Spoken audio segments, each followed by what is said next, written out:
তুমি হয়তো এমন পরিস্থিতিতে আছো যেখানে কারোর কথা ভালো লাগে না, নিজেকেই বোঝা মনে হয়। তুমি ভাবো, আল্লাহ কেন আমাকেই এত কষ্ট দিলেন? আল্লাহ কখনো কোনো কিছুকে এত সহজে তোমার জীবন থেকে সরিয়ে নেন না, যদি না সেখানে আরো ভালো কিছু দিতে চান।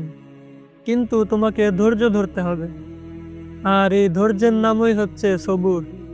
তুমি হয়তো চাকরি পাচ্ছ না, পরীক্ষায় বারবার ফেল করছো, পরিবারের বোঝা হয়ে যাচ্ছ, কিন্তু কি জানো, এই ব্যর্থতার মাঝে তোমার হৃদয়কে আল্লাহ তাআলা গড়ে তুলছেন।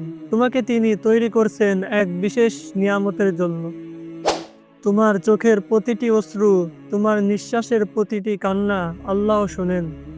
মানুষ না বুঝলেও আল্লাহ ঠিকই বুঝেন তুমি কতটা ভেঙে পড়ছো। আল্লাহ তার বান্দাকে কষ্ট দিয়ে পরীক্ষা করেন, কিন্তু কখনোই কষ্টে ছেড়ে দেন না। তুমি যদি আজ সবুর করো, তাহলে কাল তোমাকে আল্লাহ তাআলা এমন কিছু দিবেন যার জন্য তুমি আজ কান্না করছিলে।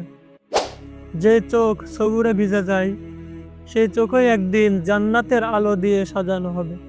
কষ্ট আছে, কিন্তু তা কখনোই চিরস্থায়ী নয়।